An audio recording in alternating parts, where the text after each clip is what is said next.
COVID relief, golden statues, and mean tweets. Hey, girls and guys, I'm Brandy with an I, and this is Did You Hear the News?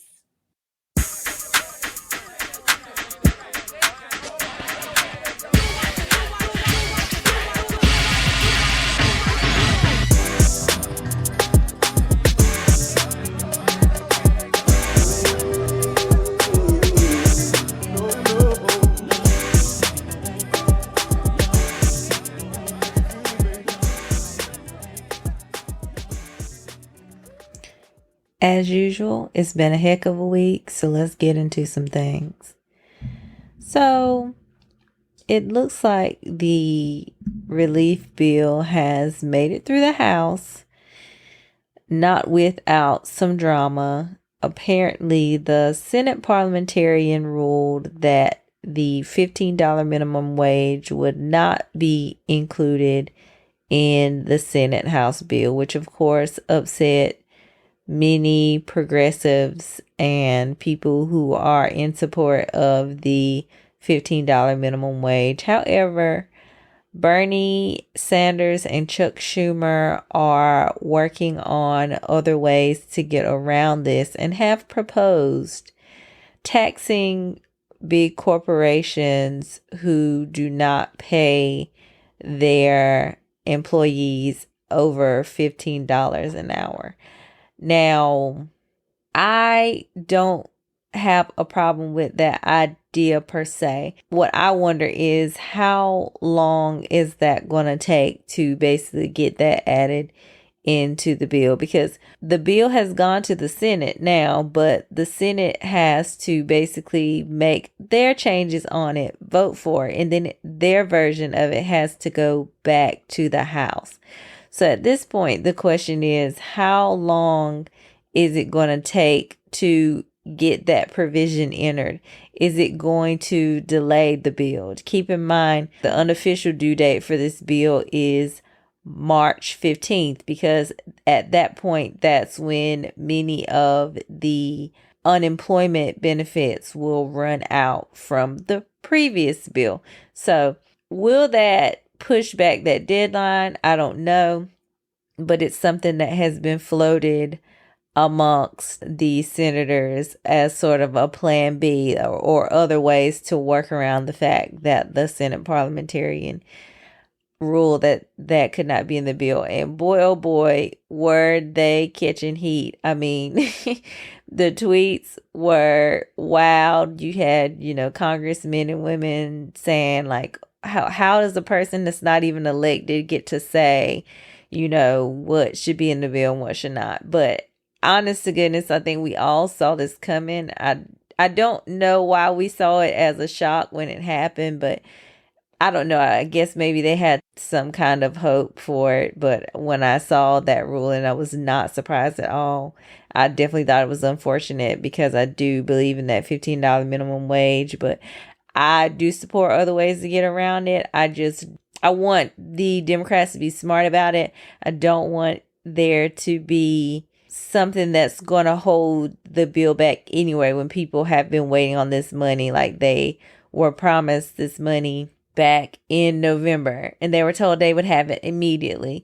And I think for the most part, those of us who understand the back and forth and the fact that there was an impeachment trial that was going to go on knew that the money would not go out immediately. But at this point, we're almost 3 months in and it's like, okay, just go ahead and get it started. So just know if you are very disappointed by the $15 minimum wage, the Democrats are working on other ways to somehow, some way make that work to the benefit of the people. I know they probably won't tell you, but I do believe that some people breathed a sigh of relief at the fact that it was going to be removed, just because it has been a very serious point of contention among the Democrats who need all 50 votes and that tie-breaking vote by Vice President Kamala Harris. And you had senators like Joe Manchin and Kirsten Sinema who were just so adamant about the fact that they would not support it. And they definitely would not support, Kirsten specifically would not support overruling of the parliamentarian for the purpose of putting that in the bill, because apparently that is something that Vice President Kamala Harris can do.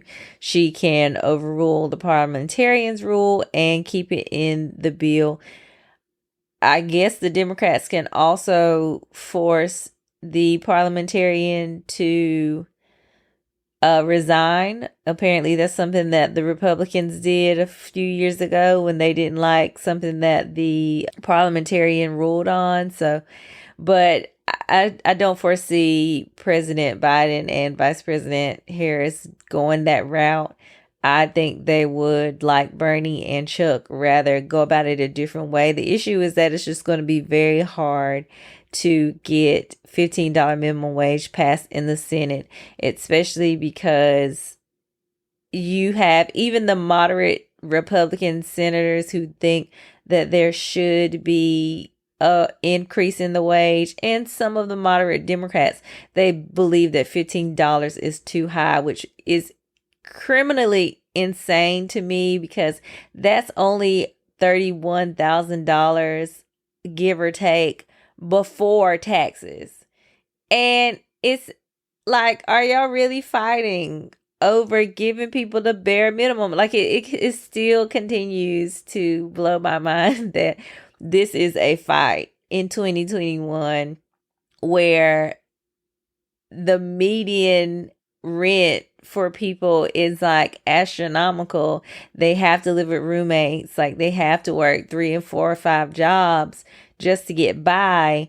But people who are making hundreds and thousands and millions of dollars are saying, no, you can't even make $31,000 before taxes. I'm not even going to get into it because y'all already know how the whole thing makes me feel. Either way, if you're looking for a stimmy, the rest of the stimmy that you were promised, look for that bill to hopefully be signed before the 15th of March. President Biden also continues to work on his immigration plan. As I mentioned last week, they did start admitting migrants who were staying in Mexico due to former President Trump's policies. They're also revoking a ban on certain visas that was also due to another policy of the former president. And then they're also reuniting those children with their families. Thank goodness. Fortunately, they have found over 100 children's families, but unfortunately, we still have over 500 to go. So they are working on that. It kind of did warm my heart to see that children are being reunited with their families, and it's only been about 30 days into the Biden administration. It kind of makes you wonder what the previous administration was doing and why they weren't finding these children's families. Anyways, that's good news. Unfortunately, though, I think it was mentioned that they have opened up the detention centers again and are having to keep migrant children there. Of course, that's a sore spot, especially for Democrats like AOC, who tweeted like, it's not right under any administration. And I wholeheartedly agree. Unfortunately, I feel like I don't understand enough about the facilities in which the migrant children are kept under.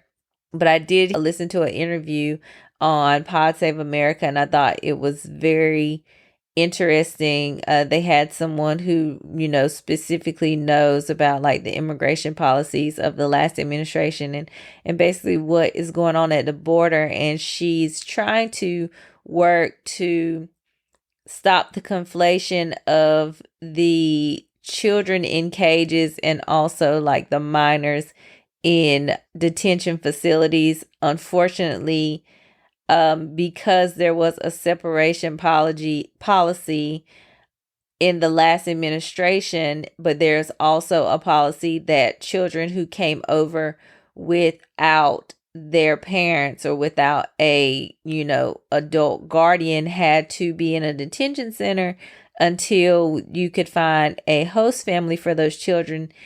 That ended up getting conflated into children in cages. And that's not to say that there were not some terrible things going on at the border. Like, we did see, of course, the images of the facts that children and families were being locked up in inhumane circumstances until things could get sorted out. However, it seems that it is U.S. policy for when those children come over and are not accompanied, that they have to be detained there at the facility until a host family can be found for them. So I'm once again glad that they're reuniting those children, but I also want us to kind of be intentional about what we don't know about that situation, about the children, because I did not know that there were two situations when it came to the last administration. And no one ever agreed with the policy to separate families, but it appears that that was more of a short-term policy. And when there was outrage about it, it ended. It should have never happened to begin with at all. But apparently it's being conflated with another issue. And then now that it's, the Biden administration is carrying on with the policy, it's becoming a big thing when apparently there's just a lot we probably don't know about. I feel personally that there needs to be a revamping anyway. If our first thought about children being in detention centers is that they are being held in inhumane conditions. Like, I've never been to the border. I don't know what goes on at the border. I just feel like there needs to be a revamping of the system anyway, to make sure that anybody who comes over here, like, before they can get themselves together or they can land on their feet, they're not living in squalor until they can be placed somewhere where they can, responsibly and legally work on gaining their citizenship in the United States. But immigration is, I'm pretty sure, a very tough thing to tackle. So I'm going to leave that to the experts and not try to be the one to tell them how to do that. I just know they need to do better. This week, the House also passed the Equality Act, which is a expansion of the Civil Rights Act, in which it would prohibit individuals from being discriminated against due to their sexual orientation or their gender identity. And to that, I say, heck yeah. Like, who a person loves or, what gender they identify as should not keep them from being able to get things like housing and jobs and being able to patronize businesses because people want to use their beliefs, religious or not, to prohibit them from just living a normal life like a citizen. I don't even understand why we have to fight so hard just for civil rights for people, but that's another story for another day. So I think that's a beautiful thing. I'm excited about it. I'm not really sure the path that it has in the Senate, but it's really exciting thing for the House to have passed. Of course, we did see a little bit of ugliness as it relates to it coming from our very own mean girl, Marjorie Taylor Greene. She does work across the hall from a congresswoman whose daughter is actually transgender, and she did celebrate the passing of the bill by hanging up a transgender awareness flag next to her office, which unfortunately happens to be across the way from Taylor Greene's office, to which when this Congress lady was celebrating this move, of course, for her daughter, Taylor Greene retweeted it and, of course, brought up the bathroom argument. Like, why people think that others care about what they do in the bathroom really baffles me. But I guess it's the best argument they can come up with for suppressing people. I don't know, but she tweeted that ugly thing and the lady responded. And then she also put this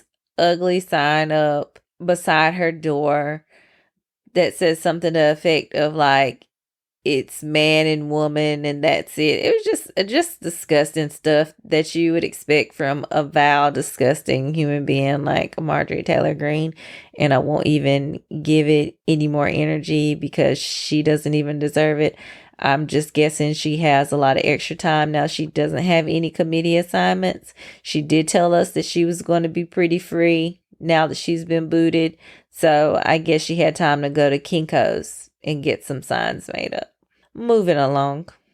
Thursday evening, it was reported that the United States carried out an airstrike in Syria on a site that is apparently being used by Iranian militia groups to mobilize and smuggle illegal weapons of some sort, which actually angered people on both sides, especially Democrats in the Congress who did not know anything about this attack prior to and wanted to know why the president called for this attack without getting the support and approval of the Democrats, which is actually a good question. My understanding is you're supposed to go through Congress, but apparently President Biden has sent them, a written letter to explain what reasons it was that he took the action and, give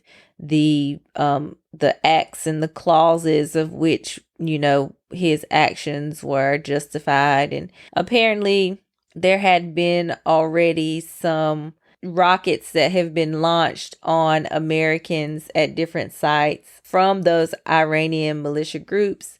And so the missile strike was in retaliation of those militant groups already like launching rockets at Americans. So we'll keep our ears open for that. I feel like there's probably going to be a little more back and forth on that. I don't know if the Congress have accepted that written letter so far as it is.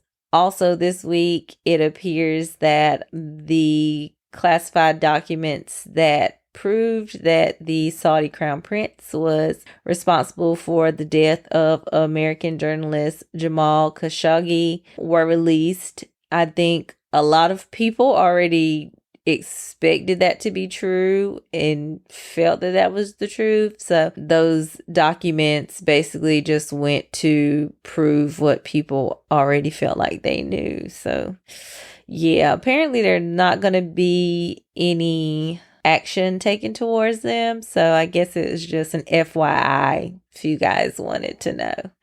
Biden's cabinet nominees also met some resistance this week as the confirmation hearings moved along. Merrick Garland actually kind of just skated on through his confirmation hearings with glowing praise from both sides. Now, I don't know if that was just because the Republicans felt guilty about the fact that this super qualified individual was held back for 5 years from a Supreme Court appointment because they wanted to be petty and not give Barack Obama a choice to pick a justice before he left office, or if they really just think he is a super good person for the job. I did watch his confirmation hearing, and I do think that he seems like a pretty decent guy. He was involved with the prosecution of Timothy McVeigh from the Oklahoma City bombing, and he knows quite a good deal about domestic terrorism. And I think that maybe his steps were being ordered for such a time as this when domestic terrorism is on a rise. So I definitely think he is qualified, and I think he, will do a pretty decent job for what it's worth. But it's just very noticeable that his confirmations went much smoother than a lot of the different nominees this week, including Xavier Becerra, who is for I think the National Health Secretary. He got some pushback from Mitt Romney about his stance on abortion and other things. And I think that some people were trying to say that he possibly might not be qualified, but he actually has a background in health. I think we shouldn't be listening to Republicans speak about qualifications when we had a super unqualified person as the education secretary, and we had Ben Carson as the secretary of HUD, Housing and Urban Development, like a brain surgeon in the Housing and Urban Development secretary role. Like, make it make sense. But anyways, that's the game that Republicans like to play. Nothing ever really applies to them, and it's always opposite day. So anyways, Deb Haaland also had a little bit of pushback. She would be the first Native American woman to serve as the Interior Secretary, and that's a pretty big deal for a Native American to be in that role, to be the overseer of federal land, when we know the history in America. We know how Native Americans have been treated over this very land that we all live in. But of course, she got pushed back based on her thoughts about the environment and if she supported, pipelines and all of these things. And I just feel like, once again, why are these people who are definitely qualified to do their job getting more pushback than people who were not qualified at all to be in cabinets but were put there because of their loyalties to the former president? Whatever. I think that Deb and Xavier will definitely be approved. They don't really seem to face any real pushback on the side of the Democrats. I believe all the Democrats will vote for them. But your girl Neera Tanden's on thin ice. We will be discussing her later on in the episode. The Republicans have flocked to Orlando, Florida this weekend as they attend CPAC, the Conservative Political Action Conference. And oh boy, what a lineup of speakers. It's like Seditionist Night Live every day. All of the election fraud conspiracy theorists all in one place. The whole conference seems to hinge on the big lie that the election was stolen. There's conversations and sessions about what we can do to secure our elections and make them safer, which is very rich, coming from a group of people who absolutely know that the election was not fraudulent. They just lied. But you know what happens when you tell a lie? You just gotta keep on telling that lie, and then more lies, and then more lies. So just pretty embarrassing. Ted Cruz was there joking about the fact that he left his constituents to literally freeze to death and go to Cancun, saying nasty things about AOC, just being the loathsome toad that he is. You have all of the big players, the Josh Hawleys, the Matt Gaetz, Rick Scotts, all of those who are just so embarrassing, who actually know better, just lying, just spreading this continual lie of the fact that the election was stolen, even when they have aspirations of being president themselves. They're spreading this lie for a former president who is absolutely planning to try and run again for the next election. So my question is, what happens? What happens when he's running again? Some of these Republicans are running again, and they're having to run against each other.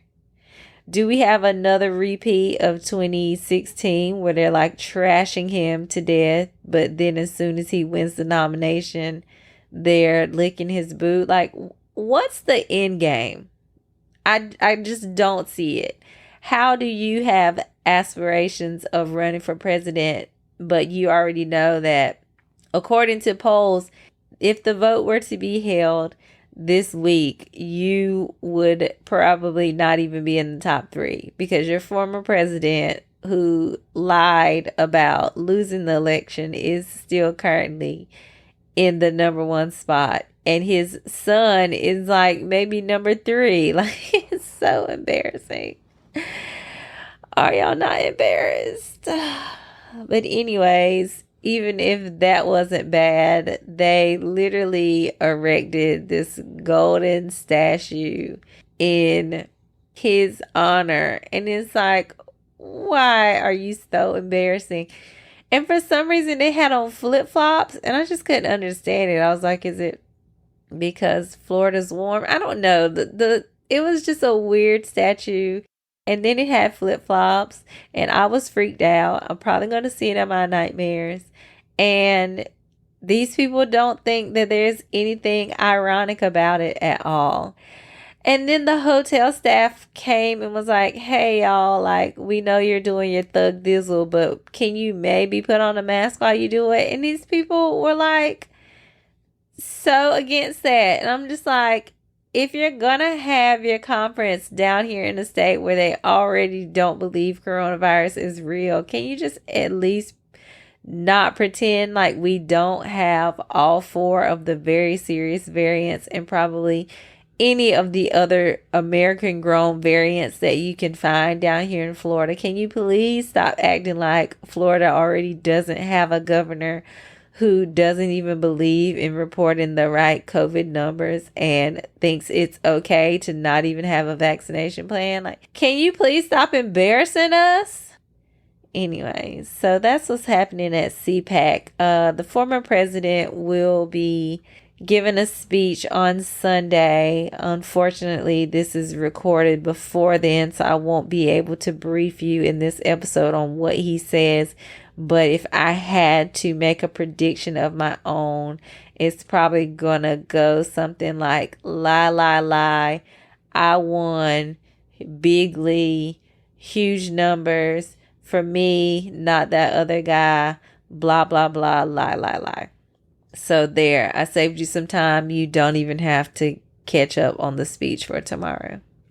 Speaking of that big lie, I've been telling you guys to keep an eye out because many states are gearing up to pass these ridiculously restrictive voter suppression bills. There have been over 230 bills drawn up across the U.S. for changing the voting process in many states. And of course, a lot of these states have Republican legislatures who will not really face any backlash as they do whatever it is they can to restrict voters. As we mentioned previously on this show, Georgia is trying to get rid of the absentee voting. I mean, Georgia has had no excuse absentee voting for years. It was actually introduced by Republicans years ago because it was supposed to help those rural voters vote more easily. But now when we see that it actually helps Black people vote, it's an issue. So they're trying to get rid of that. They're trying to get rid of early voting on the weekend when they know that there are such things in Georgia as souls to the polls, where African American community specifically gets together and goes and votes on Sundays. Like, all of these things that they're doing, we don't see them, and we have to show them that we see them. And so I've mentioned it before, but there's this bill, HR 1, the For the People Act, that would move to open up absentee voting. I don't know about you guys, but absentee voting was the absolute easiest thing I've ever done. I've done it 3 times now since the pandemic started. I live in Florida, and we were given the option to sign up for mail-in ballots if we wanted to for like the next year, if I'm not mistaken. So any election that occurs here in Florida, I'm signed up for absentee ballot for like the next year. So they just send them to me. I don't even have to ask for them now. And it's really the easiest thing to do. You get it, you fill it out. You can take it to a drop box or you just put it back in the mail. We just had an election for, I think, county commissioner. I just dropped that in the mailbox because I knew it wasn't as high profile election as the presidential election where I did drop my ballot off. But it's been the easiest process ever just to vote. I don't have to go stand in long lines. And I know a lot of people actually benefited from the mail-in voting. It would also try to make sure that the use of drop boxes is more open. I mean, we see even drop boxes are being targeted. Like, what's the reason that you would want the drop boxes to be removed from a public place and then put into a building that's going to be closed after a certain hour and then people can't drop off their ballots? Like, it's totally restrictive. It doesn't make any sense and it needs to be combated. Another great thing about this bill is that it would also end bipartisan gerrymandering because you would need a outside commission who would draw the districts themselves instead of Republicans or Democrats drawing up ridiculous districts that look like crescent moons and whatever ridiculous shape just because they know that those people in those areas are left leaning or right leaning and they would get whatever candidates they need voted in. I mean, redistricting is done every 10 years. We just had a census and we do not want Republicans drawing the map to get extra congressmen because the margin in the House is already so thin and they're already looking at ways that they can draw cattywomp figures on the map so that they can win. And that's not okay. That shouldn't be okay for anybody. So please support this bill. As I mentioned, I listen to Pod Save America and they do have a website. It's called votesaveamerica.com. So go to votesaveamerica.com and then you can do / for the people and that'll take you right to the page where they have the information about the act and what all it includes. There's also options on that site for you to contact your congressmen or women and tell them how you feel about the act. Tell them, thank you for supporting it, or I want you to support it, but now is definitely not the time for us to sit around and just hope that Congress does the right things. It's very serious. If we don't get this done within the next 2 years, the 2022 election can make or break any progress we've seen in the 2 years to come. So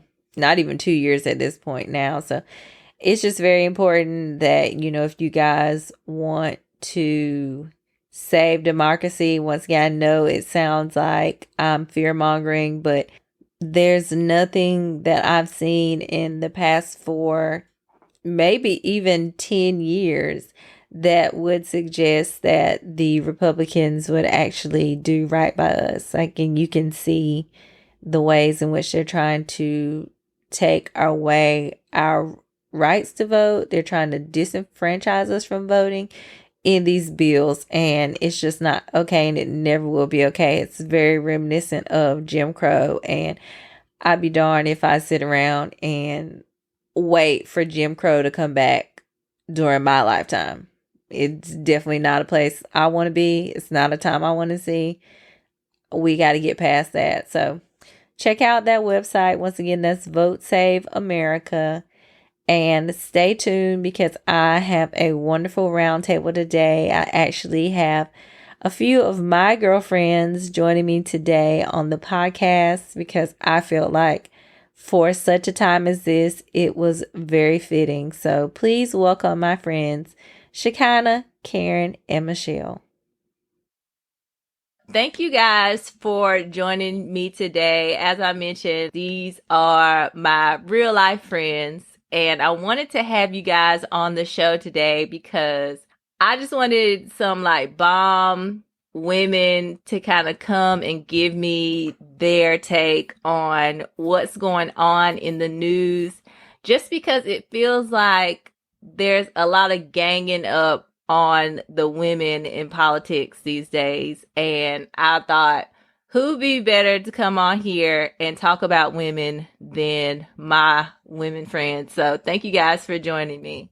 So this week has been pretty crazy, especially coming off of the insurrection last month and just a lot of the things that have come from that in the weeks following. So we just see a lot of, it feels like men not taking accountability, not holding other men accountable, but then wanting to hold women accountable for things that really aren't their fault. For instance, we saw this week that there was a hearing about the insurrection, and senators had the chance to ask questions to the former chief of Capitol Police. And you see Ted Cruz and Josh Hawley using their time to basically try to blame Nancy Pelosi for the fact that the Capitol Police was not ready. And I'm appreciative of the fact that the former chief was very upfront in the fact that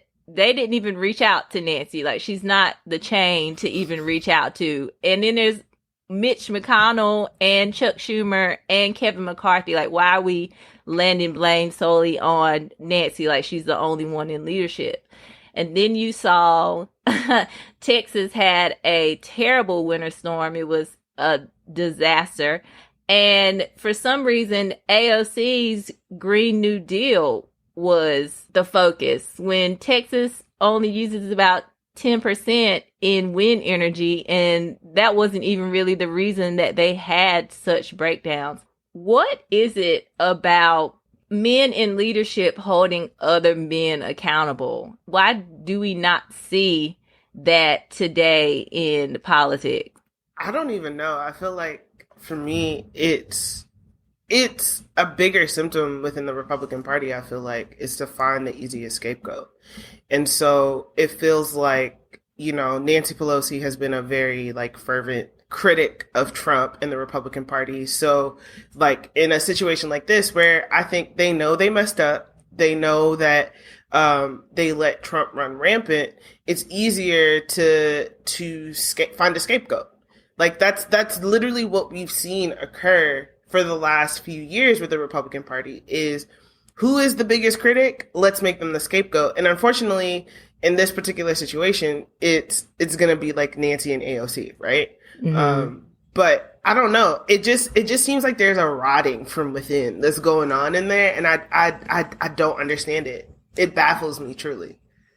Yeah, it's pretty wild, especially like Liz Cheney taking so much heat for her vote just to impeach when, I mean, there are other guys, and of course they're taking heat from their states and stuff like that, but she's the number 3 Republican for the House, or, and they're like holding votes to see if she should keep her leadership. And it's like, she's not the one who incited a whole riot.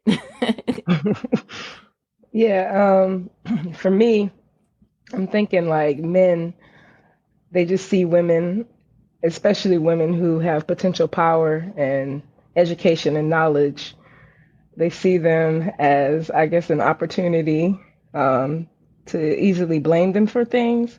You don't see the men holding each other accountable, and it's like almost like they don't want to go against another man. It's right. You never know. I think I'm big on conspiracies personally, so I'm always like, what? Not a really... QAnon. Oh no!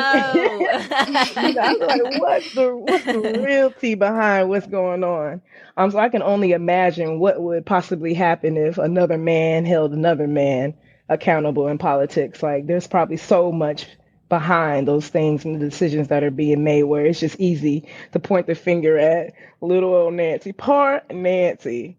Like, I really am like, what is her? I want to see her job description because I'm sure contacting security is not under her job description. And for them to Especially when point, there's a mob screaming, "Hang Nancy," you know what I'm saying? It's yeah, like, it's like Right. y'all okay. really, like, y'all really gonna blame her as if she was supposed to be the point of contact. I'm like, run me her job description, please. So again, it's just easy, I think, for the men to point the finger at the women, because it's probably thought that we aren't going to speak up, we aren't going to say anything, we're just going to take it. Whereas if you point the finger at another man, who knows what'll come out of that. So I just think there's just little things behind it that we don't see and that we don't know about. And I wish that Nancy would boss up and just really take ownership and be like, y'all, I'm not having it. I'm not having it. But my girl ain't there yet. Exactly. And so with that, she announced that she was going to, put together this 9/11 style commission of like people that are not in the House or the Senate, of course, that would come in and, look at the happenings of January 6th.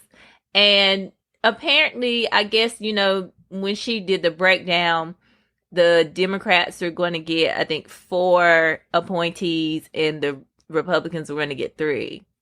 And they were crying foul about that. But I'm like, why is it when the Republicans are the majority, everything goes their way? It's all in terms of, like the numbers and all of that. But when the Democrats get authority, now suddenly we got to share. And, we can't look into what Donald Trump did, because if we look at what Donald Trump did, now we have to look at BLM and Antifa. It's like, what? How do we springboard to that from January 6th? But like, that's what they use as a way to say, no, like it should be split 50-50. And if you're going to start looking at the former president, then we're going to take it in ways that make 0 sense and are a waste of time for everybody. And it's like, but the women. It's insane. Right. So for me, a part of it, I feel like, is one, right? Like I think some of it is the Democrats' own fault, because we've seen the Republicans basically play chess to the Democrats' checkers. Like, it feels like the Democrats do sometimes generally want things to go through this type of process that feels bipartisan or like includes multiple opinions.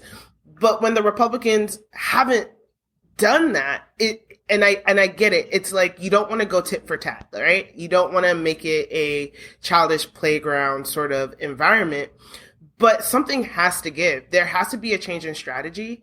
And unfortunately, it feels like the Republicans want all the control.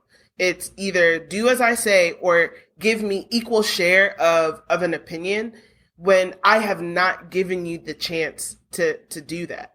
So I don't know. Part of it, I think, could be sexist. It could be this thing of like, we're seeing a strong woman tell us what to do and we don't like that. And you can definitely see that with AOC, right? The moment AOC stepped on the scene, she was telling them what they would not do, how to speak to her, how they wouldn't speak to her, and they had an issue with that. Right. And all she was They doing did. was everything that is necessary to be respected. I think Democrats need to, like you said, what's good for the goose needs to be good for the gander. Okay. So if, when you're in majority, you want it all, brand new socks and drawers. Then when Democrats take over, then it needs to be the same thing. And I think I'm very conflicted with them myself, because I'm almost like, they did it, we need to do it. Like, I'm still waiting for them to stack that court. I'm still holding on hope, because I just feel like when you have the opportunity, you have to take it, because the next 4 years can be completely different, or the next 2 years can be completely different. And so now when you have the opportunity, you need to do it. And like, we have all these strong women who are smart, who are capable, who have new ideas. And I just think everyone needs to listen, but I also think that they need to make them listen. And it's kind of time out for being polite, because polite hasn't gotten us where we need to be, in my opinion. Exactly. We need to be done playing nice around here. Exactly. It's like, Republicans what are you messy. afraid of? A lot of the They time. messy. So, and I'm with you, Michelle. I feel the same way because it seems like anytime we try to bring up like stacking the courts or the filibuster or things like that, it's like, well, what happens when the Republicans get in office? And my thing is, if we could get rid of those things and then Democrats could really do things to help people, it would be really hard for Republicans to get elected again. And I think they know that, number one. Mm-hmm. And number two, it would also be very hard for like Republicans to stand against the things that are helping, just like healthcare and how, you know, it was, oh, get afford of Obamacare until, you know, rural people started realizing that Affordable Care Act was actually Obamacare. And maybe I do like this and maybe I don't want you to get rid of it. And so it's harder for them to get rid of that. So I'm with you. I feel like we don't want to see what happens if we, I guess, get rid of the filibuster and then Republicans just do what they want to do. But it's like they have never stopped. Never. They continue to do anything that they want to do and push it through any way that they want to when they have power. And it's like the Democrats have to not be afraid to do that because it's not like what they're trying to do is disenfranchise people or like take away their rights. But a lot of things that Republicans are trying to do is take away. It's take away when Democrats are trying to give. And I'm just like, if you really make the people happy, it's going to be really hard for them to get rid of you, or it's going to be really hard for Republicans. And I say hard. I'm not going to say they're not going to try because they're very good with their messaging and they're very good at spinning things to make it seem like it's not something you want. Like, for instance, the COVID relief bill, they're trying to spin that as like a liberal bailout. And I'm like, do you not realize it goes to all the states? Like, it wouldn't just go to liberal states, or there are Republicans living in liberal states. So the fact that you try to make it seem like it's only going to help a certain amount of people when the Americans know, like, it's going to help them as well. It's just like Democrats have to get bold and they also have to change their messaging because they're terrible at that. They'll never win. They'll never win. Exactly. Even when we win, we won't win. Even if you look at what's happening in Texas, right? Like, they're trying to blame the breakdown of Texas's infrastructure on green technologies. And you said it before. The green technologies only make up 10% of Texas's infrastructure. What's really the problem is their Republican-led local government voted to privatize their electrical grid. And people are like, well, how could we predict this? In every other state where we've seen like snowstorms occur that typically don't have snowstorms, it hasn't been this mass level of disaster. Why? Because it is through the federal government. There are standards that need to be maintained and maintenance to ensure if an unexpected disaster occurs, the grid can at least respond in a way that works. One. And two, because it's privatized, now all of these people have bills that are thousands and thousands of dollars. Couldn't be me. Because it's based on, I guess, like whether the market is up or down. Who did that? The Republicans did that. Exactly. And now you're mad. You're trying to blame the Democrats who are like, hey, so, you know, we actually want to give you something that's better. Y'all are mad about that? Like, it's like an oxymoron. It's like people are working against their own best interest. But you know, the crazy thing to me is that this is not a once in a lifetime storm. The same thing happened in Texas 10 years ago. Same exact thing happened. And it was so funny. I was watching the news and they played a clip of a hearing they had after that where someone said it needs to change because it can happen 1 year or 10 years down the line. And it was like 10 years to the date that the guy said that. And it's like, you didn't do what you needed to do. You touted cheap energy, but there were no government regulations that said you had to winterize and all of that stuff. And it's just like, these are your own mistakes. And then, you know, Rick Perry, who was once the governor of Texas, trying to tell people that, you know, they should be happy to make the sacrifice of no heat and energy for like, what? Sir, what? Sir, you got heat? If you got heat, hush. Okay. If you got heat, hush. Like, this conversation doesn't concern you. You're not even governor anymore. Right. And you have heat. And you were the Secretary of Energy, so you should know better. You should know better. Like, how you get mad at AOC for raising money? Like, how you get mad? They know mad. they They talking about it's making us look bad. And I'm like, if it takes somebody who's not from your state, a woman who's not from your state, to care enough to make y'all look bad, what is the bar? Right. What's the bar? Because it didn't look bad that, people were without power for days, and it didn't look bad that Ted Cruz went to Cancun. Forget all that. Like, Ted was in Mexico. Okay, unbothered. No, he went to go drop his daughters off. That's it. That's all. He was coming right back. He said he was coming right back. Let me tell you something. They did not stop having a good time once he left. They was on that beach. Somebody took a picture of them chilling on that beach, and I said, you know what? He did not care. Oh my God. He did. Where's the accountability for Ted? I feel like I've seen so much in terms of like Republicans coming for AOC and her Green Deal, her going down to Texas. I feel like I see so much from the Republicans about that, but nobody from the Republican Party has said anything about Ted Cruz. It's been everybody else outside of the Republican bubble that says something about Ted Cruz. There was one Republican congressman on CNN, and he's from Texas, and he said, I wouldn't go to Cancun if my I was like, the shade.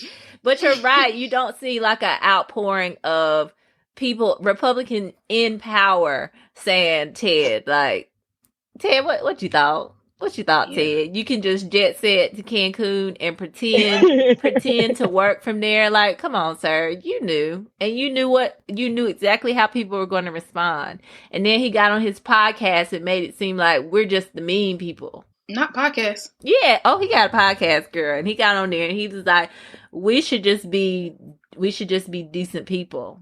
So should he. And yet here we are.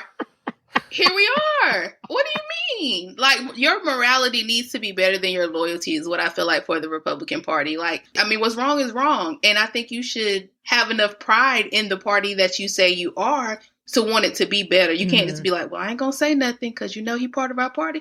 No, right. If any one of my friends are around me and I'm associated with them and they're doing something wrong, even if I don't say it publicly, I'm going to say it privately, and I'm going to do things privately if I'm afraid to do it publicly so that doesn't happen, because now I'm associated with you. And as we've seen in our adult lifetime, it don't take much for the tide to change. Like, it does not take much for the tide to change. And so to me, that should be top priority, but it's not. Never. but it should be. Exactly. I'm trying to tell y'all. I'm really trying to tell y'all. It's some conspiracies out there. I'm being serious. It's like the fact that none of these white men are holding each other accountable. Something up. Something is up. They scared. Somebody is scared of the consequences. People are saying that, of course, there are like probably some dirt on some of these people that like they don't want out. Of course. You know it is. They all got dirt though. They all got dirt. Tell on me, I'm gonna tell on you. We just gonna be told on. Yeah, I'm not saying nothing about Ted Cruz going to Mexico. I'm sorry, I'm not. But do y'all think if it was a Republican woman, that the Republican men would uphold this wall of silence? No. No. Do you see how they treated Liz Cheney? No, I don't think so. No. So that's what I'm saying. I think Karen might be onto something, because there's this wall of silence with the men. I just want to put a disclaimer out that we are not a conspiracy podcast, but when there's something there. Or is it a conspiracy? When there is something there, it's worth thinking about. We're not gonna go down no QAnon rabbit hole now. We're not gonna take it that far. But you're right. You have to ask, because sometimes the mind can't even comprehend how some of these people can do the things that they do, or like condone the behavior that they condone. And it's like something gotta be up. So I'm with you, Karen. I'm with you there. Now, as long as you don't talk about, a pedophile ring of people eating children and living people. They might not be eating the kids, but they might be in the pedophile ring. Let me stop it now. We're getting far down the rabbit hole. Let me stop. Okay, bring it back. You never know, though. You never know. No. All I'm gonna say is something is up. And it's just the fact that even Shekinah, your question, would they have the backs of these Republican women? No. Not against a Republican man. Not against a Republican man. Nothing that we've seen would suggest that they would. And what's sad is that them Republican women will still ride to the end. To the wheels fall all the way off. Support that white supremacy. Listen, yes, they will. Susan Collins, I've been waiting for her to flip for years. Susan Collins be in the news like this is not right. This ain't it. And then somehow, some way, magically, she still vote for the thing that she spent weeks. You seen House of Cards. I know we ain't doing the conspiracy thing, but I mean, those stories and those shows, they be based off some truth, like money exchanges hands and you want to get elected next time, so-and-so will fund your campaign. Like, I believe that's absolutely happens, especially in situations like you mentioned where you're on a campaign saying this is wrong, and then when it comes time to really put your feet to the fire and you act on that and you don't, that's not just like random. I'm glad you mentioned Susan Collins, Shekinah, because you know who is also not here for Susan Collins? Neera Tanden. And Neera Tanden ain't been here for nobody, if we being honest. And unfortunately, it's got her in a world of trouble because she was on... She got into some hot water because of her past tweets, and that's why I really wanted to have y'all here, because I was like, that could have been anybody. Could have been me. It should have been me. Could have been us. It would have been me. Because I have seen Michelle, especially you. Sometimes you share that time hop from your tweets back in the day, and I be like, baby. So yeah, I definitely wanted to talk about this for sure, because number one, they're on her about her mean tweets, but we just had a president for 4 years who was the epitome of a mean tweet, tweeted day and night. But when it was him and you would ask these Republican senators or congresspeople, what do you think about, the president's tweet? And they'd be like, what? I didn't see that. Twitter, do I have one? I don't have a sign in. Like they were completely oblivious to anything Twitter related when it came to him. But then you have these same men, on the committee saying, well, I don't know if I can vote for you because you said that Susan Collins was the worst, which I mean, if she is, she is. Thank you. A fact is a fact. Like, is she wrong? Like, especially, and then, I think once Joe Manchin was like, he wasn't going to vote for her, they were like, well, crap, now we got to find at least one Republican. Susan Collins, she said she was the worst. Like, who do we get? Until they were looking at Lisa Murkowski from, I think it's Alaska. But the reporters are shady because they got Lisa to the side and said, girl, did you know about this tweet that she tweeted about you? She had no idea. No, she had no idea. Lisa was like, what? Who? And she's like, oh, no, but she said that you get high off your own supply. And Lisa was like, a supply of what? Like, I was like, first of all. That sent me, girl. You know. You know what she's talking about. You know what you're talking about. You know. And I was just like, leave it to the reporters to like, basically blow that whole thing up. They were like, oh, y'all you thought you had Lisa. Oh, well, let's just see how Lisa feels. And Lisa was like, well, maybe I need to do my research. I had no idea. Like, girl. I just thought it was wild to see that, like, Neera Tanden has been, like, I don't want to say crucified, but she's really been held to the fire about her mean tweets when she's not the only one. Those men get on Twitter and talk so greasy, like day and night to AOC, to each other, like all of that stuff. And no one ever is like, but did you see Did you see how he tweeted? Nobody says that. Donald Trump was calling people all kinds of names. Donald Trump called a black woman a dog. Okay. Let's start there. A black woman a dog. And nobody was like, fun of what? Somebody who was like disabled. It's like insane to me. It's just really wild to me how they just it's and I mean it's not like it was years ago. It was just the other day. Just the other day. I'm like it would have been yesterday if Twitter hadn't revoked it. Right? Yep. Exactly. Yep. Exactly. And I'm like, no one said a thing when this man put out a whole letter to Mitch McConnell calling him dour and sullen and unsmiling. And once again, the part about the necks, I don't know if it was there, but when I tell you I screamed when they said that on the news that he said he had more chins than brains. Yes. I was like, oh no. But apparently they were like, sir, you can't put that in the official letter. We have to take that out. But nobody said a word about the fact that he went against the minority leader now of the Senate. And it's like, but Neera Tanden's like, what are you? I think that goes back to it being about men, white men in particular, wanting to maintain power, because there's plenty of other reasons you could have went at that pick. I mean, she's not the best person in the world. Like, Right. you have valid Exactly. things you could have said about her, and your choice was her tweets are mean. I don't like the way she tweets about me. Right. Like, that just goes to show, like, you don't even care enough to do your research. Okay? Right. Period. To do your research to get a valid point why she might not be the best appointee when you have them. It ain't even like you got to dig deep. Like, as a Republican, you could easily find something of why she might not be the best candidate, but you chose to go to a mean tweet. Right. And it's the weakest argument they have when all you have to say as a rebuttal is Trump. 2016 Right. to 2020. That's all, Before that's all then. anyone can say to them. Before then. But even before then, but as president, you let him get on Twitter and say vile things, untrue things. He spread conspiracy theories. Day and night. What's the worst this woman has said? Some mean things that are true about people who are vile?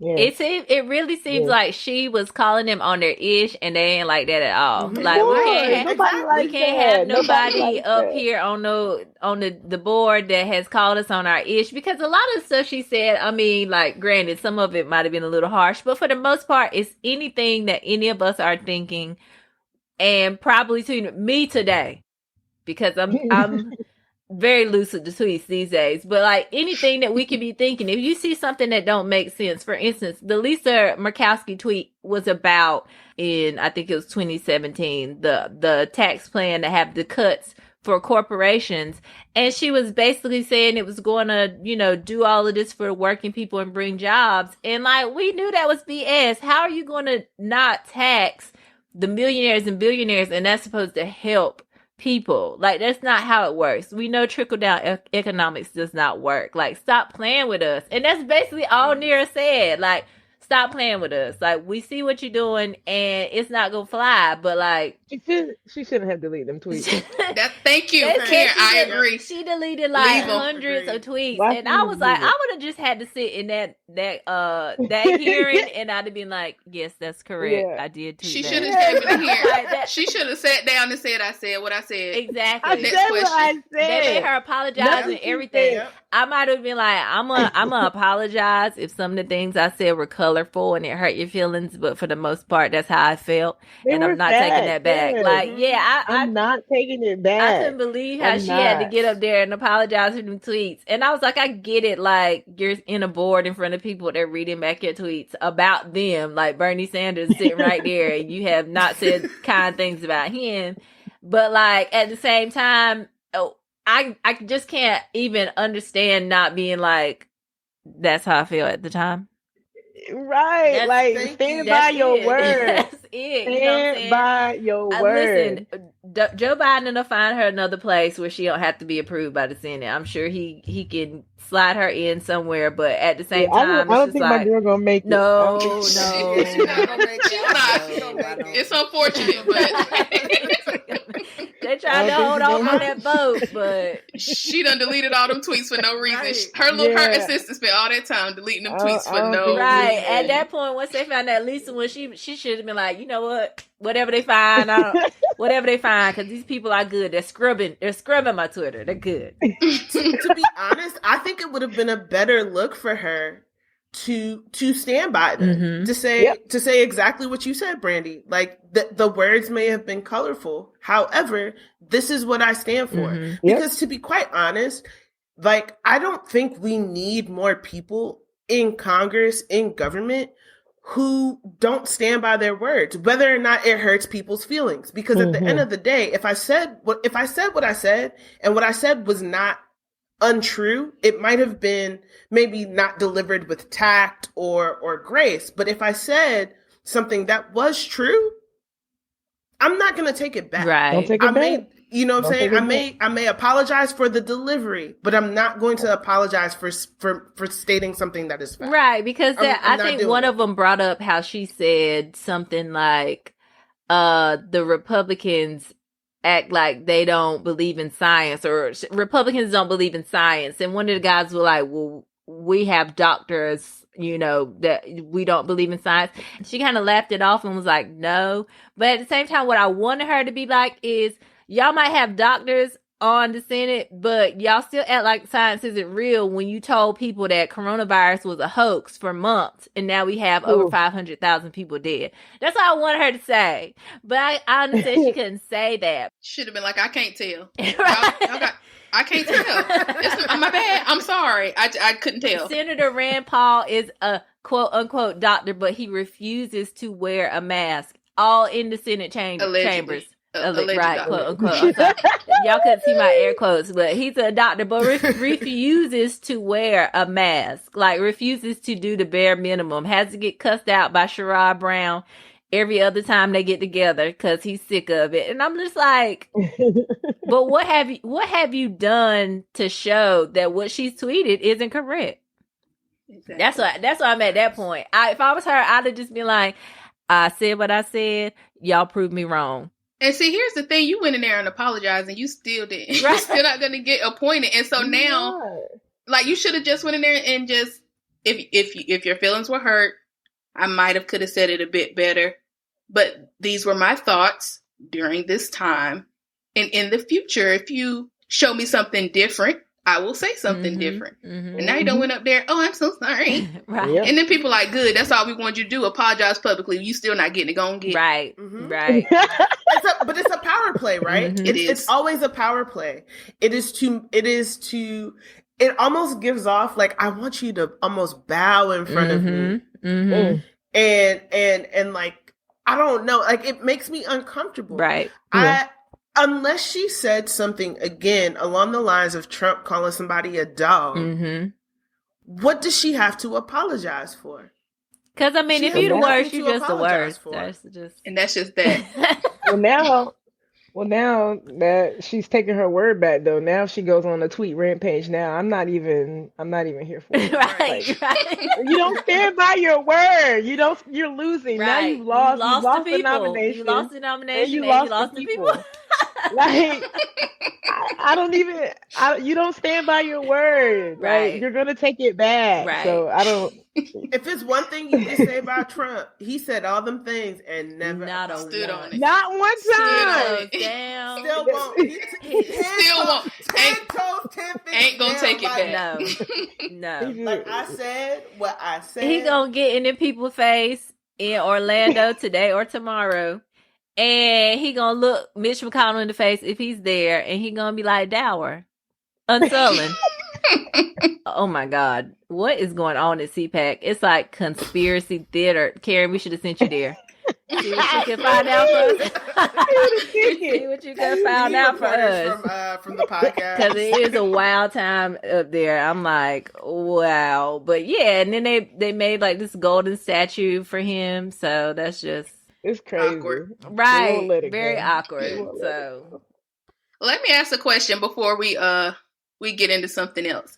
Because I feel that sometimes, speaking on the boys club situation, that sometimes women feel like they have to dial back or apologize or lessen themselves to even get into the space of those boys clubs. But then by the same token, I feel like if we don't stand up, because the idea is, well, women are so emotional, they're not strong enough, they're quick to change their mind, which I can change my mind if I want to. Mm-hmm. Conversation for another day.